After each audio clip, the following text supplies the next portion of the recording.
की आदि शक्ती मुक्ताबाई की जय. भक्त शिरोमणी नामदेव महाराज की जय. जगद्गुरु तुकाराम महाराज की. नमामि सद्गुरुं शांतं सच्चिदानंद विग्रहं पूर्ण ब्रह्म परानंद मीशमालंदी वल्लभम. परब्रह्मेचा बोध प्रत्यक्ष दावी, जयाची टीका वाचिता ज्ञानदेवी. अतिमूढते आणिले ब्रह्मभावा, नमस्कार माझा सद्गुरु ज्ञानदेवा. शरणागत दीनार्थे परित्राण परायणे, सर्वस्यार्ति हरे देवी मुक्ताबाई नमोस्तुते. अर्जुन उवाच दृष्ट्वेमं स्वजनं कृष्ण युयुत्सुं समुपस्थितं, सीदन्ति मम गात्राणि मुखं च परिशुष्यति. वेपथुश्च शरीरे मे रोमहर्षश्च जायते.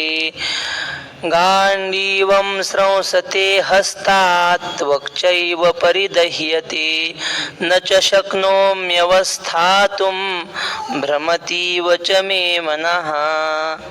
अर्जुन म्हणाला, हे कृष्ण, इमं स्वजनम दृष्ट्वा, या स्वजनांना पाहून, हे कृष्ण, युयुत्सुम समुपस्थितम इमं स्वजनम दृष्ट्वा, रणांगणावर युद्ध करण्यासाठी आलेल्या या स्वैऱ्यांना पाहून, मम गात्राणि मुखं च परिशुष्यति सीदंती, माझे सगळे शरीर इंद्रिये सीदंती थरथर कापायला लागली. च मुखम परिशुष्यती, तोंड कोरडं पडायला लागलं, अशी माझी अवस्था झाली. वेपतूच मे शरीरे, माझं शरीर थरकाप व्हायला लागला शरीराचा. रोमहर्षश्च जायते, शरीरावर रोमांच उभे राहिले. अर्जुनाच्या हातात जे धनुष्य होतं त्याचं नाव होतं गांडीव धनुष्य. गांडीवम स्रंसते हस्तात, माझ्या हातातून हे गांडीव धनुष्य खाली पडत आहे. त्वक्चैव परिदह्यते, शरीर तप्त झालंय, त्वचा तापलेली आहे. न च अवस्थातुं शक्नोमी, मी उभा सुद्धा राहू शकत नाही, अशी माझी अवस्था झालेली आहे. च मे मनः भ्रमती इव, माझं मन अत्यंत भ्रमिष्ट झालंय, इकडं तिकडं नुसतं फिरतंय, इतस्तः माझं मन फिरतंय, असा अर्जुन म्हणला. अर्जुनाने स्वतःची अवस्था भगवंतासमोर व्यक्त केली. तुकाराम महाराज म्हणतात, आपल्या अंतःकरणातलं गुह्य कुणालाही सांगू नये. कुणालाच सांगू नये असं नाही, पण कुणालाही सांगू नये. एकतर संतापाशी बोलावं, नाहीतर देवापाशी बोलावं. कुज बोलावे संतापाशी, पत्नी राखावी जैशी दाशी. तुकोबाराची शिकवण आहे जीवन जगण्यासाठी. ते श्री गुरु पाचपर बाबा एक गीत म्हणत असतात, जिस भजन में राम का नाम नहीं, उस भजन को गाना ना चाहिए. चाहे बेटा कितना प्यारा हो, उसे सर पे बिठाना ना चाहिए. जिस भजन में राम का नाम नहीं, उस भजन को गाना ना चाहिए. पुढचं कडवास आहे, चाहे पत्नी कितनी अच्छी हो, उसे भेद बताना ना चाहिए. जिस भजन में राम का नाम नहीं, उस भजन को गाना ना चाहिए. पत्नी किती चांगली असली तरी गुह्य मनातले काही सांगायचे नसतात. गुह्य सांगायचं संतापाशी, देवापाशी सांगायचं. अर्जुनाने आपल्या मनाची अवस्था, आपल्या मनातलं दुःख देवाच्या समोर उघड करून दाखवलंय. सांगतात विद्वान लोक, आपली जखम कुणालाही दाखवू नये, कारण म्हटले जगातली लोक आहेत ना, खिशात मिठाची पुडी घेऊन फिरत असतात. तुम्ही तुमची जखम उघडी करून दाखवली की लोक त्याच्यावर मीठ चोळतात. आपल्या अंतःकरणातलं दुःख देवापाशी सांगितलं अर्जुनाने. आणि मग अर्जुनाच्या भाषेचं वर्णन माऊली करतात.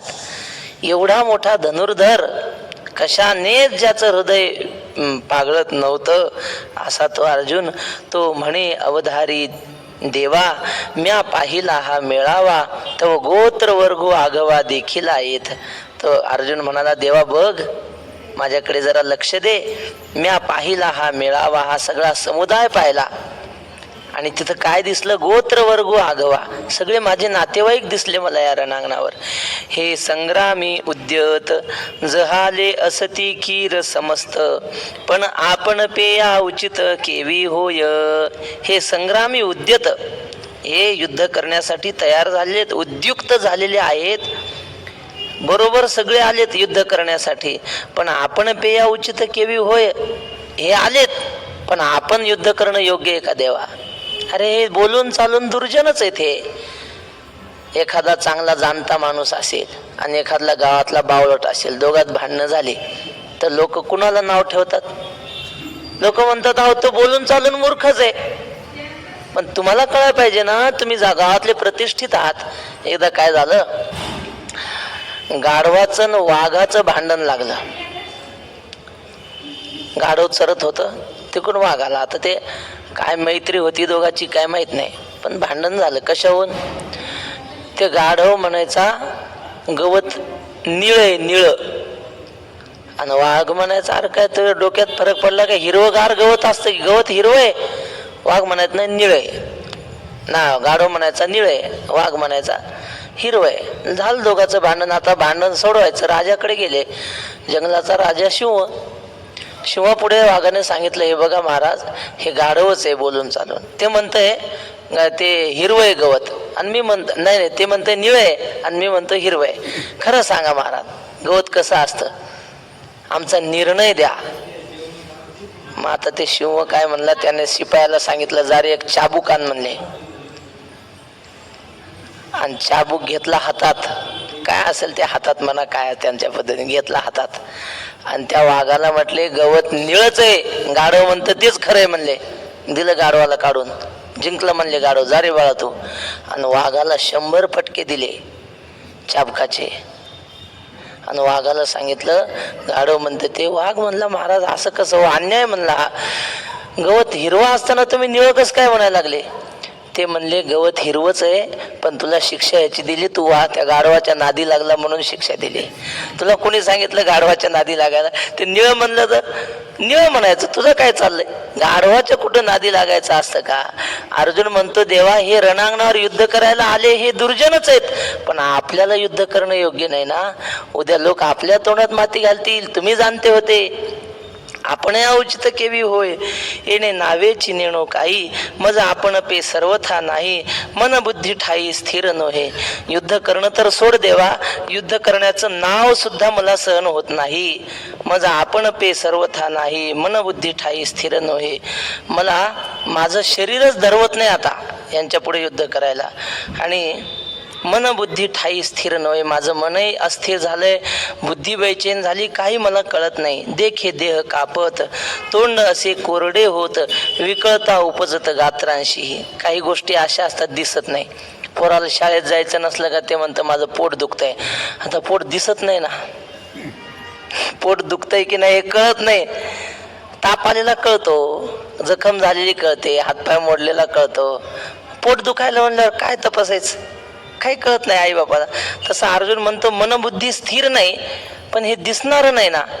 अर्जुन म्हणतो माझं मनबुद्धी अस्थिर आहे, हे जर तुला कळत नसेल तर तुला दिसणारं सांगतो. देखे देह कापत, बघ माझं शरीर थरथर कापतंय की नाही, हे दिसणारं उदाहरण आहे तुला. देखे देह कापत, तोंड असे कोरडे होत, तोंडाला कोरड पडते. माणूस घाबरला की मग एखादा जर भित्रा व्याख्याता उभा राहायला बोलायला तर मग त्याचं तोंडाला कोरड पडते, काय बोलावं काय सुचत नाही. तशी तोंडाला माझ्या कोरड पडलेली आहे. विकळता उपजत गात्रांशी, एवढा शक्तिशाली अर्जुन, पण हातापायात शक्ती राहिली नाही, हातपाय गळून गेले सगळे. सर्वांगा कांटाळा आला, अतिसंताप उपनला, सगळ्या अंगाला एक प्रकारचा रोमांच, काटा उभा राहिलेला आहे सगळ्या शरीरावर. अतिसंताप उपनाला, अत्यंत संताप, सगळं शरीर तापून गेलेलं आहे. ते संताप म्हणजे आपण म्हणतो तो राग, तो संताप नाही. इथं संताप म्हणजे सगळ्या अंगावर ताप निर्माण झाला, गरम झालं सगळं शरीर.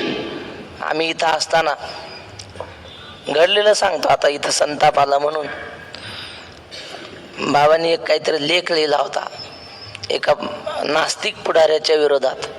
ते बाबाच्या आयुष्यातला शेवटचा प्रसंग, म्हणजे क्रांतिकारी प्रसंग, ते अनेक होऊन घेतलेले त्यातला शेवटचा प्रसंग.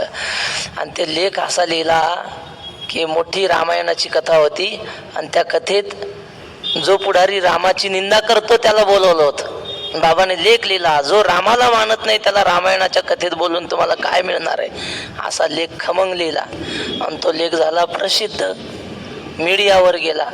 आणि मग त्या पुढाऱ्याचे समर्थक रात्री 10 वाजता इथं खोलीवर, मावशी होत्या, 10 वाजता दार वाजवायला लागले, उघडा, त्या वक्ते बोला आम्हाला भेटायचंय. मावशीने काय दार उघडलं नाही, उद्या या म्हणल्या. झालं, उद्या ते आले, पण एकटे नाही, पोलीस ते मीडिया सगळंच घेऊन आले. आणि ते सगळं पाहिलं. आता बाबा खंबीर, मावशी खंबीर, मी भित्रा. महाराज ते सगळं वातावरण पाहून मला तापच आला, अतिसंताप उपनाला, घाबरलो होतो मी. ते आता जाऊ दे, नाव नाहीच घ्यायचे. असं तर माणूस घाबरला की ताप येऊ शकतो. माझा प्रत्यक्ष अनुभव तुम्हाला सांगितला. अतिसंताप उपनला, तसा अर्जुनाला अत्यंत संताप झाला. तिथं बिंबळ हातू गेला गांडीवाचा, अर्जुनाच्या हातातला धनुष्य आपोआप सुटला.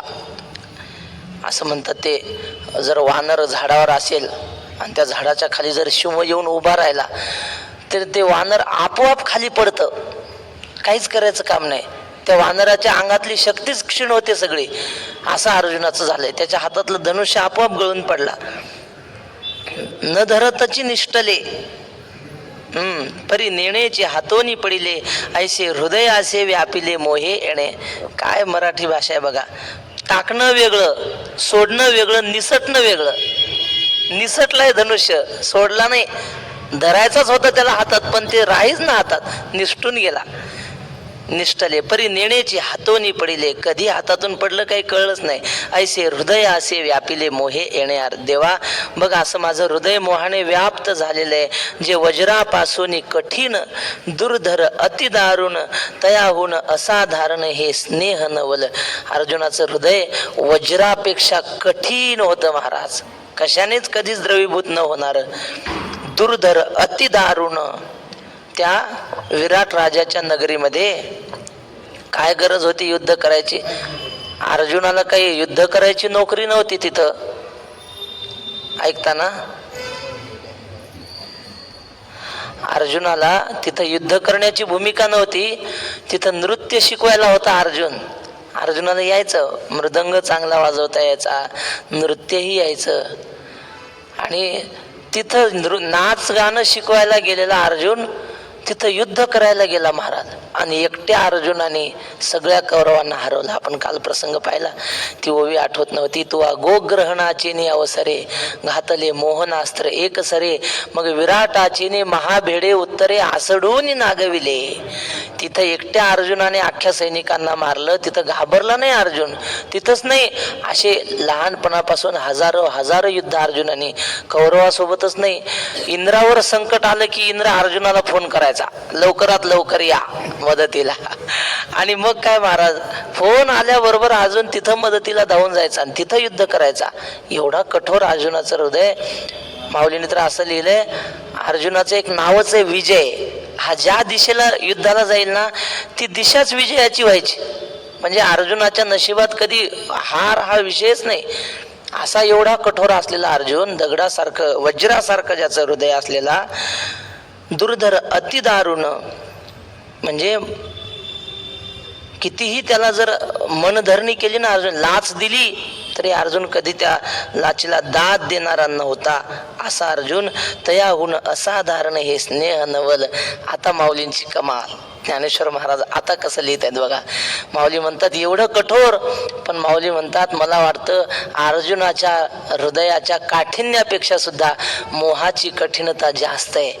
अर्जुनाच्या हृदयाच्या कठीणपेक्षा मोह जास्त कठीण आहे असं वाटतं. तयाहून असाधारण हे स्नेह नवल, जेणे संग्रामी हरुजिंतीला, निवात कवचांचा ठाव फेडिला, तो अर्जुन मोहे कवळीला क्षणा माझी. उदाहरण दुसरे द्यायचं कामच नाही, माऊलीने सगळं लिहून ठेवलंय. जेणे संग्रामी हरुजिंतीला, महादेवाला जिंकलं ज्याने संग्रामामध्ये. श्री गुरु वक्ते बाबांनी आळंदीच्या घाटावरच्या कीर्तनात ही ओवी सांगितली होती आणि म्हणले का रे, या ओवीवरची गोष्ट माहिती आहे की नाही, का नुसते ज्ञानेश्वर्या सांगता बचर बचर असं म्हणले होते बाबा. आणि त्याच्यावर ही दृष्टांत सांगितलेला सांगतो. या ओवीचा जो दृष्टांत आहे, काय झालं, वनवासामध्ये होते पांडव आणि 1-1.5 वर्ष काहीतरी वनवास राहिला होता. आणि द्रौपदीच्या मांडीवर डोकं ठेवून, नाही माफ करा, मांडीवर डोकं नाही, धर्मराज असे वाळूवर झोपले होते आणि द्रौपदी त्यांचे पाय दावत होते. तेवढ्यात काय झालं, द्रौपदीच्या मनात काय विचार आले कोणाला माहिती, पण तिच्या मनात काहीतरी असे करुणाजनक विचार आले आणि तिला रडायला आलं आणि तिच्या डोळ्यातले अश्रू धर्मराजाच्या पायावर पडले. जागे झाले, पाहिलं तर द्रौपदीच्या डोळ्यात अश्रू दिसतात. त्यांच्या लक्षात आलं हिला वनवास सहन होत नाही वाटतं. धर्मराज म्हटले, द्रौपदी तुला वनवासाचा त्रास सहन होत नाही का? अगं काही नाही, आता 1-1.5 वर्ष राहिले फक्त, एवढं झालं की राज्य आपलंच, सिंहासन आपलंच आहे, आपणच हस्तिनापूरचे राजे होणार, काळजी करू नको. हे शब्द ऐकले द्रौपदीने आणि द्रौपदी म्हटली, ओ राज्य आपलं, एवढा दुर्योधन सज्जन आहे का म्हणे, वनवास झाल्याबरोबर तुम्हाला राज्य द्यायला एवढा विश्वास आहे तुमचा दुर्योधनावर? तसं मिळणार नाही राज्य. असं म्हटल्यावर धर्म म्हटले, मग तसं नाही दिलं तर युद्ध करून घेऊ. असं म्हटल्यावर द्रौपदी हसली. ती म्हटली, काय युद्ध करणार तुम्ही? कोण आहे तुमच्याकडे युद्ध करायला? भीमसेनू बेतू, अर्धांड भीम आणि तुम्ही 4-5 दुसरे भाऊ, 5 सगळे मिळून 5 जण. आणि त्यांच्याकडे कशी लोक आहेत, अश्वत्थामा आहे, त्याच्याकडे ब्रह्मास्त्र आहे, सगळी धनुर्विद्या शिकवणारे द्रोणाचार्य त्यांच्याकडून आहेत, भीष्माचार्य आहेत, कृपाचार्य आहे, सगळी कौरवी सेना त्यांच्याकडून आहे. आणि तुम्ही 5 जण काय लढाई करणार त्यांच्याशी? बरं तुम्ही आहात धनुर्धारी, तुमच्याकडे आहे का ब्रह्मास्त्र? त्या अश्वत्थाम्यासारखे प्रत्येकाकडे नाहीत. मग युद्ध करणार कसं? ही दोघांची चर्चा चालली आणि हे झोपडीच्या बाहेर सहज अर्जुनाच्या कानावर पडलं. द्रौपदी म्हणते, युद्ध झालं तर तुमच्याकडे काय अस्त्र आहेत? हे शब्द अर्जुनाने ऐकले ते पटलं त्याला. जर उद्या युद्ध झालं तर आपल्याकडे माणसं आहेत, आपण 5 जण धनुर्धारी, पण अस्त्र कुठे आहेत? आपल्याकडे अस्त्र पाहिजे, शक्ती पाहिजे. आणि मग अर्जुनाने त्या क्षणी निर्णय घेतला, पाशुपत अस्त्र मिळवायचं. पाशुपत म्हणजे भगवान महादेवाकडून ते पाशुपत अस्त्र मिळतं. भगवान महादेवाचं नाव आहे पशुपती आणि त्याच्याकडून मिळालेलं ते पाशुपत अस्त्र असं. मग ते अस्त्र मिळवण्यासाठी अर्जुन तपश्चर्येला गेला वनात आणि एक महादेवाची पिंड घेतली आणि रोज 1,00,000 बेलपत्र व्हायची महादेवाला. ओम नमः शिवाय, ओम नमः शिवाय असं म्हणून 1-1 बेलपत्र व्हायचा. रोज त्याने नियम केला आणि अर्जुन वाहू लागला. त्याचे ते जेवढ्या दिवसाचं अनुष्ठान ठरलं होतं ते अनुष्ठान पूर्ण होत आलं. पण महादेव असे एकदम कसे काय प्रसन्न होतील, काहीतरी परीक्षा पाहिजे.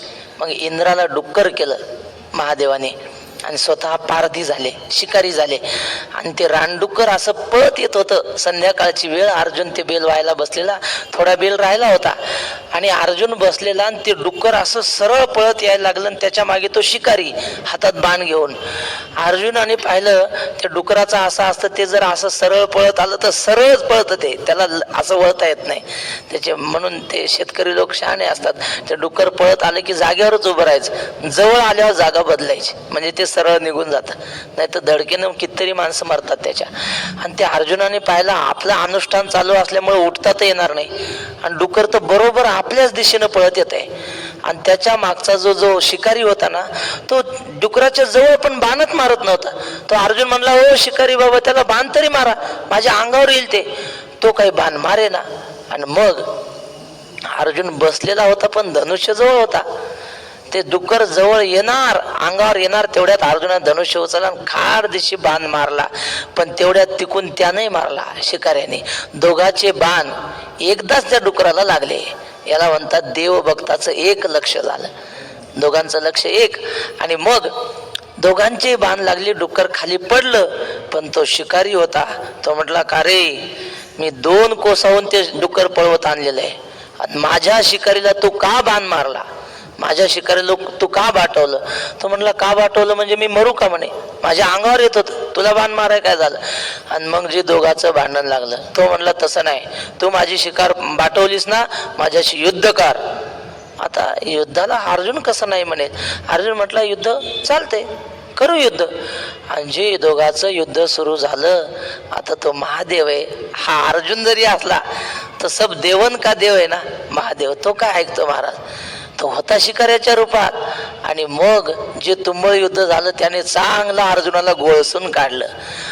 आणि मग संध्याकाळ दिवस माळवताना अर्जुनाने पाहिला, तो म्हटला हे बघा, मी युद्धाला नकार देत नाही, पण माझा नियम आहे की दिवस मावळायच्या आधी एवढा बेल देवाला व्हायचा आहे, माझा एवढा बेल वाहनं होऊ द्या, पुन्हा तुमच्याशी युद्ध करतो असा अर्जुन. तो म्हटला हे बघ, माघार घ्यायची नाही, पळून जायचं नाही. नाही पळून जाणार नाही, काळजी करू नका. आणि मग अर्जुन पुन्हा बसला पूजा करायला. तो शिकारी असा जरा दूर झाडाखाली बसला. आणि मग अर्जुन बेल व्हायला लागला, पण पहिल्यासारखा नाही, आता अंतःकरण भरून आलं त्याच. अरे जंगलातला शिकारी आपल्याला ऐकत नाही ना, आपण काय कौरवांशी युद्ध करणार? अंतःकरण भरून आलं. मग रडत रडत बेल व्हायला लागला, डोळे घट्ट लावले, डोळ्यातून अश्रूंच्या धारा सुरू. आणि एक एक बेल ओम नमः शिवाय, ओम नमः शिवाय. भगवान महादेवाचं नाव आशुतोष आहे की नाही? आशु या शब्दाचा अर्थ होतो लवकर, तोष म्हणजे तुष्ट होणारा, प्रसन्न होणारा, हा एक अर्थ. आणि दुसरा अर्थ आहे अश्रूंनी प्रसन्न होणारा. त्याच्यासाठी कोणाच्या डोळ्यात अश्रू आले की लगेच महादेव प्रसन्न. आणि मग अर्जुन रडत रडत एक एक बेल व्हायला लागला. आणि अर्जुनाने पाहिलं, भोवती हात फिरवला, बेल संपलेला आहे. आणि आता अर्जुनाने डोळे उघडले, उघडल्यावर पाहिलं समोर पिंडीवर एकही बेलाचं पान नाही. हा, तो म्हटलं मी 1,00,000 बेल व्हायले आणि इथं तर एकही नाही पिंडीवर. आणि समोर नजर टाकली, तो भिल्ल बसलेला होता की नाही, त्याच्या अंगावर सगळी बेलाची पानं. अर्जुनाच्या लक्षात आलं हा भिल्ल नाही, तरीच मी म्हणत होतो हा मला कसा ऐकत नाही, हा महादेव आहे. पण अर्जुन ताडकन उभा झाला. तो म्हटला महादेव असला म्हणजे काय झालं, युद्ध करणार. आज एकतर पार्वती रणकी होईन, नाहीतर माझी सुभद्रा रणकी होईन म्हणले, पण युद्ध नाही थांबणार. हे बाबांचे शब्द आहेत, माझे नाहीत. पण युद्ध माघार नाही घ्यायची. मग ते शब्द त्या महादेवानं ऐकले आणि महादेव प्रसन्न झाले. वाह, अरे मी महादेव आहे असं कळून सुद्धा ज्याने माघार घेतली नाही, धन्य म्हणे तुझ्या वीरतेचे. महादेव प्रसन्न झाले आणि त्यांनी पाशुपत अस्त्र दिला अर्जुनाला. ज्ञानेश्वर महाराज म्हणतात, जिने संग्रामे हरू जिंकिला, असा संग्रामामध्ये ज्याने महादेव जिंकला. आणि काय, निवात कवचांचा ठाव फेडिला. स्वर्गामध्ये निवात कवच नावाचे काही राक्षस काही होते, देवांना त्रास द्यायचे. अर्जुनाने एकट्याने त्या दोघांचाही निपात करून टाकला. त्यांचं ठिकाण सुद्धा राहण्याची जागा सुद्धा म्हणजे पार त्यांचा समूळ नायनाट केला निवात कवचांचा. तो अर्जुन, असा अर्जुन मोहे कवळीला क्षणा माझी. एवढा मोठा धनुर्धारी वीर असलेला अर्जुन एका क्षणात मोहाने त्याला ग्रस्त करून टाकलं. त्याच्या अंगातली शक्तीच सगळी काढून घेतली. जैसा भ्रमर भेदी कोडे, भल तैसे काष्ठ कोरडे. ती ओवी सांगायच्या आधी एक बाबांनी सांगितलेला श्लोक सांगतो. म्हणजे कोडे, मराठी भाषेमध्ये कोडे असतात की नाही श्लोकात, तसं बाबा म्हणायचे, कोणी एक विचित्र प्राणी वनिजो, जेवावया बैसला, जेविता जेविता अतिबळे, पात्रे चितो भक्षिला, त्याची जेवनिता वनात फिरता, सूर्यासी प्रार्थी सदा, बोले विठ्ठल हा पदार्थ उमगा, षण्मासीचा वायदा. कोणीतरी एक प्राणी तो वनामध्ये जेवायला बसला आणि ज्या पात्रावर जेवायला बसला त्या पात्रानं त्याला गिळून घेतलं, खाऊन घेतलं.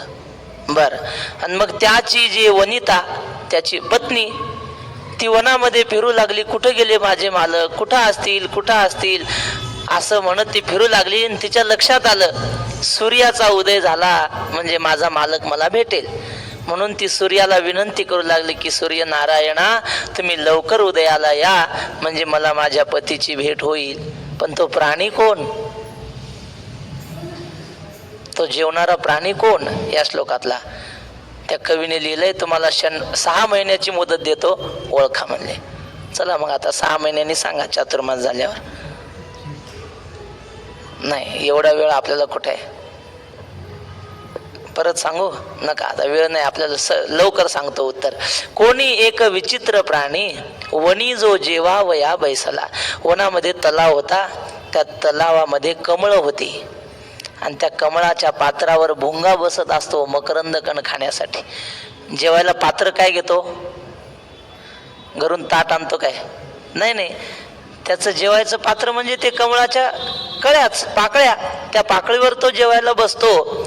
आणि ते काय होतं, संध्याकाळ झाली की ते कमळ मिटतं, म्हणजे ज्या पात्रावर जेवायला बसतो ते पात्रच त्याला खाऊन टाकतं. जेविता जेविता अति बळे पात्रेची तो भक्षिला. आणि मग तो रात्री तिथं कोंडलेला गेला असं पत्नीला कळतं, मालक घरी आले नाही, संध्याकाळ झाली. मग ती फिरत फिरत येते, तिला माहीत असतं हे कुठे असतात, रात्रीच्या वेळी कुठे असतात, त्या अंदाजानं ती येते. आणि जी कळी असते त्या आतमध्ये भुंगा असल्यामुळे ती कळी अशी हालत असते. आणि मग तिच्या लक्षात येतं की ह्यांच्या अंगात एवढी शक्ती आहे की हे लाकूड सुद्धा, वाळलेलं लाकूड कुरतडून टाकू शकतात, एवढी शक्ती आहे. पण हे कमळाची कळी कुरतडू शकत नाहीत का, तिच्याविषयी प्रेम आहे म्हणून. मग तिला माहिती आहे की सूर्य उदय झाल्याशिवाय हे कमळ उमलणार नाही, ते बाहेर येणार नाहीत. म्हणून ती सूर्याला विनंती करते की लवकर तुम्ही उदयाला या. ते श्लोक झाला. आता माऊलींची ओवी. जैसा भ्रमर भेदी कोडे भल तैसे काष्ठ कोरडे परिकळी के माझी सापडे कोवळीये. महाराज म्हणतात भ्रमर आहे ना भोंगा, भेदी कोडे भलतैसे काष्ठ कोरडे. कितीही कठीण लाकूड असो, भ्रमर कोडे म्हणजे आवडीनं सहज ते कुरतडून टाकतो. लाकूड किती कठीण असलेला. परी कळीके माझी सापडे कोवळीये. पण तोच भुंगा एखाद्या छोट्या कळीमध्ये अडकून बसतो. किती MM असतं ते, MM सुद्धा मोजता यायचं नाही, एवढी कमळ ती कळी पातळ असते. पण तिला कुरतडत नाही ते का? माऊली उत्तीर्ण देतात, तेथ उत्तीर्ण होईल प्राणे परी ते कमळदळ चिरून येणे. असा एक श्लोक आहे हा, की आता मला आठवल की नाही सांगता येणार. हा हंत हंत नलिनी गज उज्जहार असं शेवट आहे त्याचा. हा रात्रिर्गमिष्यति भविष्यति सुप्रभातम भास्वानुदेश्यति हसिष्यति पंकजश्री इत्थं विचिन्तयति कोशगते द्विरेफे हा हंत हंत नलिनी गज उज्जहार. तो जो अडकलेला असतो ना भुंगा, तो मनात विचार करतो काय नाही, रात्र निघून जाईल. रात्री रमिष्यति भविष्यति सुप्रभातम, सुप्रभात होईल. भास्वानुदेश्यति सूर्य उदय होईल. आणि हसिष्यति पंकजश्री ही कमलिनी सूर्याचं स्वागत करण्यासाठी हास्यवदन होऊन त्याच्या स्वागताला अशी उमलेल आणि मग मी बाहेर निघेल असा तो मनात विचार करत असतो. पण रात्रीच्या वेळी हत्ती येतात पाणी पिण्यासाठी तलावामध्ये आणि ती कळी अशी हलताना पाहून हत्तीला त्या कळीविषयी आकर्षण होतं. हत्ती जातो त्या कळीला असं सोंडेने उपटतो आणि कडेला असलेल्या दगडावर त्या खडकावर आपटतो. ती कळी चिरडून जाते आणि त्याच्या आतला भुंगाय चिरडून जातो. ज्ञानेश्वर महाराज म्हणतात तिथं उत्तीर्ण होईल प्राणे, तिथं मरायला तयार होईल भुंगा. परी ते कमळदळ चिरून येणे, त्या कमळाच्या पाकळीला तो चिरत नाही का. तैसे कठीण कोवळेपणे स्नेह देखा. हे स्नेह असं कठीण कोवळेपणे. तुकाराम महाराजांनी असं लिहिलंय, हिंद केसरी पहिलवान आहे, बाजाराला निघाला. आठवड्याचा बाजार शेजारच्या गावी. त्या पहिलवानाचे मित्र म्हणले अरे चल की रामभाऊ. रामभाऊचं सगळं उरकलेलं होतं, पण रामभाऊच्या पोरांनी 4-5 वर्षाच्या पोरांनी उपरनं धोतरच धरलं बापाचं. थांबा, मी येणार तुमच्यासोबत. ते म्हणले, अरे उन्हातानाचं तुला ऊन सहन होत, तू घरी थांब. नाही, मला घेऊन चला. धोतरच सोडणं पोरग. आता हा हिंद केसरी आहे, मोठ्या मोठ्या पैलवानाला पाडणार आहे, आणि 5 वर्षाचं पोरग ऐकत नाही का याला? पण नाही, कठीण कोवळेपणे स्नेह देखा. एवढा मोठा हिंद केसरी 5 वर्षाचा पोरगा धरून ठेवू शकतो. कशाचा परिणाम? प्रेम आहे ना तिथं. तुकोबारायांनी लिहिलंय असं, पदरी घाली पिळा आणि बाप निर्बळ साठी बाळा. तिकडं तो पैलवान असेल, पोरा पुढं पैलवान नाही. पोरग त्याच्या पाठीवर बसून घोडा घोडा फिरवतं त्याला. मग तिथं प्रेम असतं. म्हणून तसं ज्ञानेश्वर महाराज म्हणतात, त्या भ्रमराप्रमाणे अर्जुनाची अवस्था झाली. आणि म्हटले, ही अर्जुनाचीच नाही, कुणाकुणाची अवस्था झाली. आणि या मायेनं कुणाकुणाला असं मोहात पाडलं. हे आदिपुरुषाची माया ब्रह्मेयाही नयेची आया, म्हणून भुलविला ऐके राया. संजयो म्हणे, ब्रह्मदेवादिकांना सुद्धा ही माया भ्रमिष्ट करते. ते आहे. बाबा एक कडवं म्हणायचे, कुलाल हाडाचा बापचा हाडाचा अखंड घडतो मडकी रे. त्याशी एक भूत संचार झाला हिमालयाच्या खडकी रे. भूतवर्याची नवरी पाहुनी जीवास भरली धडकी रे. धोबडे माझे बोलणे कानोबा, धोबडे माझे बोलणे. म्हणले कुलाल हाडाचा, एक हाडाचा कुंभार आहे. हाडाचा कुंभार का म्हटलंय?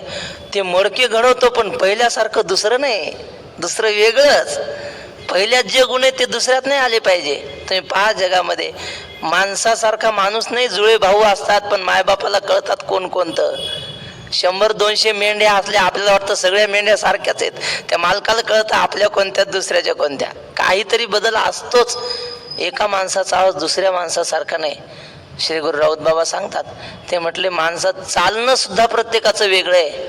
चालीवून माणसं ओळखू येतात, कोणाची चाल कशी, कोणाची चाल कशी. गजगामी, काही मंडूकगामी, काही श्वानगामी असतात. गजगामी म्हणजे हत्तीसारखे डोलत चालतात काही माणसं. काही असतात मंडूकगामी, म्हणजे बेडकोळी कशी उड्या मारत चालते तसे झटके देत चालतात पायाला, यांना मंडूकगामी म्हणायचं. काही श्वानगामी, तुरतुर तुरतुर चालतात की पळतात कळतच नाही. श्वानगामी म्हणजे प्रत्येकाचं चालणं वेगळं, बोलणं वेगळं, दिसणं वेगळं. एवढं वैविध्यपूर्ण ज्याने जग निर्माण केलं, तो कुंभार किती बुद्धिमान असेल. तो कुंभार म्हणजे कोण? त्या कडव्यातच आहे, कुलाल हाडाचा बाप चहाडाचा. चहाड्या लावणाराचा बाप आहे. चहाड्या कोण लावत? नारद, नारदाचा बाप. बाप चहाडाचा अखंड घडतो मडकी रे. अखंड मडके घडवत राहतो, पण त्याशी एक भूत संचार झाला. त्याला एकदा भूतानं झपाटलं होतं. भूतानं म्हणजे या मायेने. महादेवाचं लग्न होतं, आणि आता ब्राह्मण कोण आणायचा? आता ऊंचे लोक की ऊंची पसंत. ते काय आपल्या गावातला नेणार आहेत का ब्राह्मण? ब्राह्मण ब्रह्मदेवच ब्राह्मण मंगलाष्टका म्हणायला. आणि मग ती पूजा सांगता सांगता त्या ब्रह्मदेवाची नजर त्या पार्वतीच्या पायाकडे गेली. तिच्या अंगठ्याच्या नखात ब्रह्मदेवाला प्रतिबिंब दिसलं म्हणे स्वतःच. तो म्हटला, बापरे, हिच्या अंगठ्याच्या नखात जर आपलं प्रतिबिंब दिसते तर ही किती सुंदर असेल, असा मनात त्याच्या संकल्प आला. आणि मग बाबा म्हणायचे, बामन बुवा भयकला म्हणे. मग बाबा म्हणायचे, आणि मग ते महादेवाने पाहिलं. महादेव त्रिशूळ घेऊनच माग लागले. ब्रह्मदेव पुढं, महादेव त्यांच्या मागे. जाऊ द्या, कशासाठी सांगितलं हे? हे आदिपुरुषाची माया ब्रह्मेयाही नयेची आया. ब्रह्मादिकांना बोलवते. तर मग अर्जुन कोण महाराज? ब्रह्मदेवांना सुद्धा एकदा काय, त्या ब्रह्मदेवाला अभिमान झाला. ब्रह्मदेवाला वाटलं, समजा मी जर कारखाना बंद केला तर कस काय जग चालेल. आणि बरं, हे मारुतीचे मंदिर गावोगाव, महादेवाचे मंदिर गावोगाव, रामाचे मंदिर, सगळ्या देवाचे मंदिर, आपलं कुठं आहे? ब्रह्मदेवाचं कुठं तुमच्या गावाला आहे काय? तुमच्या गावाला आहे काय? कुणाच्यात नाही. एक आहे तिकडं पुष्करला, बस तेवढंच. म्हणले आपण एवढं महत्वाचं काम करतो, सगळ्या जगाला उत्पन्न कर, आपल्याला किंमत काय? सगळ्या जगामध्ये असंच आहे महाराज. बडो की होत बडाई, गरीबों को कहे ना कोय, हनुमान कितने गिरी उठाए, गिरीधर कहे ना कोय. ते म्हटले त्या श्रीकृष्णाने एकदाच पर्वत उचलला होता. कोणता? गोवर्धन. आणि त्याचं नावच पडलं गिरीधर. मीरा के प्रभू गिरीधर नागर. कोणताही मीराबाईचा अभंग काढा, शेवटी गिरीधर नागर गिरीधर. आणि मारुतीनं तर रोज उचलले की हो. मारुतीला कोण गिरीधर म्हणते? लंगोटीवाले कोण विचारतं त्याला? त्याला मोठ्याची बडाई होते. तसा ब्रह्मदेव म्हटला आपला कारखानाच बंद करू, पाहू कसं काय होतंय ते. आणि रुसला ना महाराज, त्याला अभिमान झाला. गेला कुठंतरी जंगलामध्ये जाऊन बसू म्हणला, बघू कसं काय होतंय. आणि रुसून बसला ब्रह्मदेव. तिथं बसलेला होता आणि ती पाहिलं त्याने एक असे उंटासारखे विचित्र प्राणी. उंट नव्हते ते, पण उंटासारखे असे उंच होते जरा. आणि त्या प्रत्येक प्राण्याच्या पाठीवर 2-2 पेट्या, तिकडून एक आणि इकडून एक, अशी एकामागे एक असे हजारो ते प्राणी रांगेत चालले होते. आणि एक म्हातारी आजी हातात काठी घेऊन त्यांना हाकत होती. ब्रह्मदेवानं पाहिला असा तर प्राणी आपण निर्माण केलेला नाही. मग ब्रह्मदेव गेला आणि म्हटलं आजी, म्हटले काय येथे या प्राण्यांच्या पाठीवर पेट्या दिसतात, काय या पेट्यामध्ये? ती म्हटली काही नाही बाबा, ते असे म्हटले या प्रत्येक प्राण्याच्या पाठीवर 2 पेट्या आहेत आणि प्रत्येक पेटीमध्ये एक ब्रह्मदेव आहे म्हणले. ते असे आम्हाला बातमी आली की कुठल्या तरी ब्रह्मांडाचा एक ब्रह्मदेव रुसून निघून गेलाय, आता एक या पेटीतला तिथं नेऊन बसवायचा. हे असे ब्रह्मदेव घेऊन मी फिरत असते म्हणले. तेव्हा ब्रह्मदेवाला कळालं की आपल्यासारखे लय आहेत, आपण कोण, दर्या में खसखस, आपण कोण आहेत. आणि मग ते म्हणलं नाही उजसला नाही म्हणे, ते फिरायला आलता, चालला पळत गेला ना आपल्या गादीवर जाऊन बसला. असे अनंत ब्रह्मांड आहेत आणि एका ब्रह्मांडाचा एक ब्रह्मदेव आहे. मग त्या ब्रह्मदेवादिकांना सुद्धा ही माया कधी कधी बोलवते, कधी अभिमान निर्माण करते, कधी त्यांच्या मनामध्ये काम निर्माण करते. अशी ब्रह्मादिकांना त्रास देणारी ही माया तुम्हा आम्हाला कशी सोडेल? हे आदिपुरुषाची माया, कारण तिला आधार लय मोठा आहे ना. आदिपुरुषाची आहे ती. जर कुणाची असती गोरगरिबाची तर काय नाही. वैकुंठवासी रंगनाथ गुरुजी काय मार्मिक दृष्टांत द्यायचे महाराज. त्यांचे दृष्टांत ऐकले जन्मभर विसरणार नाही माणूस. सिद्धांत गुरुजी म्हणायचे जग खोटं आहे, सगळं शास्त्र सांगतं, पण आपल्याला कुठं खोटं वाटतं? खरंच वाटतं ना. का खरं वाटतं? म्हटले अधिष्ठान खरं आहे म्हणून जग खरं वाटतं. अधिष्ठान सत्य असल्या कारणाने अध्यस्थ असलेलं जग खरं वाटतं. दोरी खरी असल्यामुळं साप खरा वाटतो. मग त्याला उदाहरण द्यायचे गुरुजी. म्हटले एक खूप श्रीमंत राजा वारला युद्धामध्ये, राणीसाहेब राहिल्या. राज्य होतं, पण कालांतराने काय झालं, गरिबी आली राणीसाहेबांना. मग आता काय, एका लग्नाचं आमंत्रण आलं आणि लग्नाला तर जायचं, पण अंगावर एकही सोन्याचा अलंकार नाही. राणीसाहेबांनी प्रधानाला बोलावलं आणि प्रधानाला सांगितलं, अहो आपल्याला लग्नाला जायचंय अमुक ठिकाणी, पण काय करावं, आपल्याकडे सोनं नाणं नाही. मी राणी म्हणून आजपर्यंत मिरवून घेतलं आणि आता मी अशी कशी जाऊ, अंगावर काही सणग नसताना कशी लग्नाला जाऊ? तर म्हटलं राणीसाहेब काळजी करू नका, मी व्यवस्था करतो. म्हटले कुणाचे मागून आणाल? नाही ना, मागून वगैरे काही नाही, मी व्यवस्था करतो. तो गेला बाजारात आणि चांगले 1-1.5 किलो बेंटेक्सचे आणले, साधे बनावटीचे आपले खोटे आणले, 1 किलो भरा अलंकार. म्हणले घाला हे अंगावर. ती म्हटली अहो हे असं कुठं असतंय का, लोक काय म्हणतील? खोटे अलंकार घालून आले, बेंटेक्सचे घालून आले राणीसाहेब, माझा हाशा होईल. ते म्हटले हाशा होणार नाही, तुम्ही घाला. घातले तिनं. प्रधानाचं ऐकलं. लग्न थाटामाटात झालं. सगळ्या बाया राणीसाहेबाकडेच पाहत होत्या. त्या म्हणायच्या आपल्याला वाटतं यांचं सगळं गेलं, पण आहे म्हणले अजून यांच्याकडे खूप. आणि मग लग्न करून घरी आल्यावर तिनं प्रधानाला विचारलं, प्रधानजी का हो कुणालाच कळलं नाही हे खोटे आहेत म्हणून? तर म्हटलं त्यात न कळण्याचं कारण असं आहे की तुम्ही राणीसाहेब आहात म्हणून ते खोटे आहेत असं कुणाला वाटलं नाही. एखाद्या गरीबाच्या बाईनं एक जर पोत जास्त घातली ना, लोक म्हणतात तिची कशाची हो, बेंटेक्सची असल, खरी घातली तरी. त्यांना कुठून आलं म्हणले, कोणाची उसनी आणली असन, बेंटेक्सची घातली असन, गरीबाच्या बाईनं घातली तर. राणीनं खोटं घातलं तरी खरं वाटतं, कारण अधिष्ठान खरं आहे ना. राणीसाहेब मोठा अधिष्ठान आहे. तसं जग खोटं असलेलं खरं का वाटतं? त्याला अधिष्ठान खरं असल्यामुळं. ब्रह्माचं अधिष्ठान खरं आहे. तसं ही माया सगळ्या जगाला नाचवू शकते. याचं कारण काय?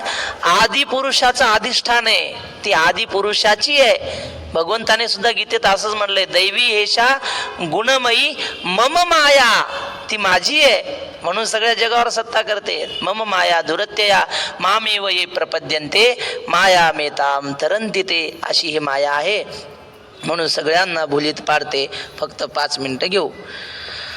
म्हणून भुलविला ऐके राया संजयो म्हणे. संजय म्हटला, महाराज धृतराष्ट्र महाराज, अशा प्रकारे तो अर्जुन मायेनं भुलवला.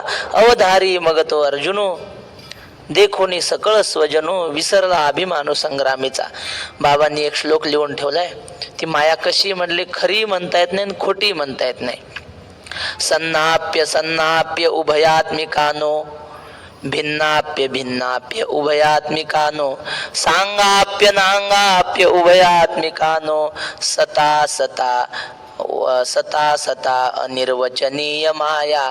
म्हणजे तिला सन्नाप्य सन, सतही म्हणता येत नाही ना असतही म्हणता येत नाही. मायेचं स्वरूप असं आहे. दोरीवर भासलेला सर्प खोटा म्हणावा तर माणूस घाबरून चक्कर यायला लागली त्याला. जर खोटा असता तर दिसलाच नसताना. वंद्या पुत्र आहे, दिसतो का? नाहीच, तो खोटा आहे ना, मग दिसत नाही. तसं खोटं असतं तर दिसायला नको होतं. मग खरं असतं, खरं जर म्हणावं तर मग बॅटरी आणल्यानंतर पाहिलं तर दिसला पाहिजे सर्प. म्हणजे खरा म्हणावा तरी अवघड आहे, खोटा म्हणावा तरी अवघड आहे.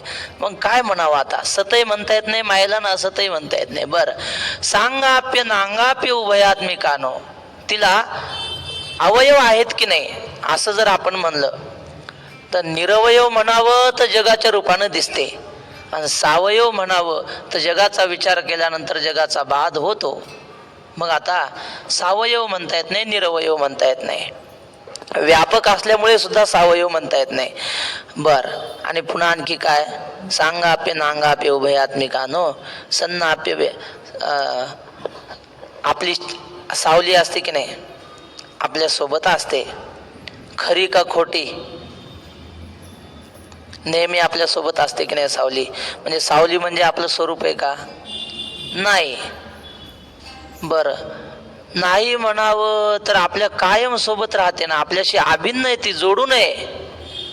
मग आता आपल्याला जर शस्त्र मारलं, सावली मरत नाही, सावलीला मारलं तर आपल्याला लागत नाही. भगवंताच्या सावलीसारखी माया आहे. काय 13व्या अध्यायात बघा एक श्लोक आहे, त्या श्लोकाच्या खाली मायेचं वर्णन आहे. फक्त तेवढ्या 2 ओव्या म्हणतो मग थांबू. काय माऊलीने वर्णन केलंय बघा. माऊली म्हटले, जी येते आळू माळू रूपा गुणाचा चाळ ढाळू, ते भलतही साही खेळू लेखाने. एखाद्या स्त्रीकडे एक गुण पाहिजे फक्त, गायनाचा, ती अख्ख्या जगाला वेड करू शकते. लता मंगेशकर काय होता? चांगल्या नृत्य करत होत्या का? कीर्तन चांगलं करत होत्या का? नाही. काय होतं? फक्त एक गुण होता. म्हणजे तसे त्या अनुषंगाने असतील, पण मुख्य गुण एक, गायनाचा. जगभर त्यांनी ख्याती केली की नाही? झालं, एक गुण होता. मग ज्ञानेश्वर महाराज म्हटले, एक गुण असेल तर जर माणूस जगाला वेड करू शकतं, मग मा ये प्रकृती तव गुणमयी हेची नाव. माऊली म्हणतात, ही प्रकृती माया आहे ना, ही गुणांचीच घडलेली आहे, दैवी ह्याच्या गुणमयी आहे. आणि मग ती जगाला बोलविली. ह्यात काय नवल महाराज, सगळे गुणांचंच तिच्यामध्ये खाण आहे, अशी ही माया आहे. अवधारी म्हणजे ऐका. मग तो अर्जुन देखून सकळ स्वजनो विसरला अभिमानू संग्रामीचा. रणांगणावर जे आवेश असतो योद्ध्याच्या मनात, तो आवेश अर्जुनाचा निघून गेला, तो अभिमान विसरून गेला अर्जुन. कैसी नेणो सदयता उपनली तेथे चित्ता, मग म्हणे कृष्ण आता नसिजे येथ. काय त्याच्या मनामध्ये अलौकिक असा दयाळूपणा निर्माण झाला, आणि तो म्हटला, कृष्णा आता इथं थांबू वाटत नाही बाबा, चल आपलं कुठेतरी दुसरीकडे जाऊ, मला रणांगणावर थांबू वाटत नाही आता. माझे अतिशय मन व्याकुळ होतसे वाचा बरळ, जे वधावे हे सकळ येणे नावे. माझं मन व्याकुळ झालं, माझी वाचा बरळ म्हणजे काहीतरी माझ्या मुखामध्ये अपशब्द यायला लागले, काय बोलतोय मलाच काही कळेना. हे वधावे सकळ येणे नावे, यांना मारण्याच्या हेतूने माझी ही अवस्था झाल्यामुळे आता मला इथं थांबू वाटत नाही, असं अर्जुनाने म्हटलंय. राहिलेला विषय उद्या पाहू. पुंडलिक वरदा हरी विठ्ठल श्री ज्ञान.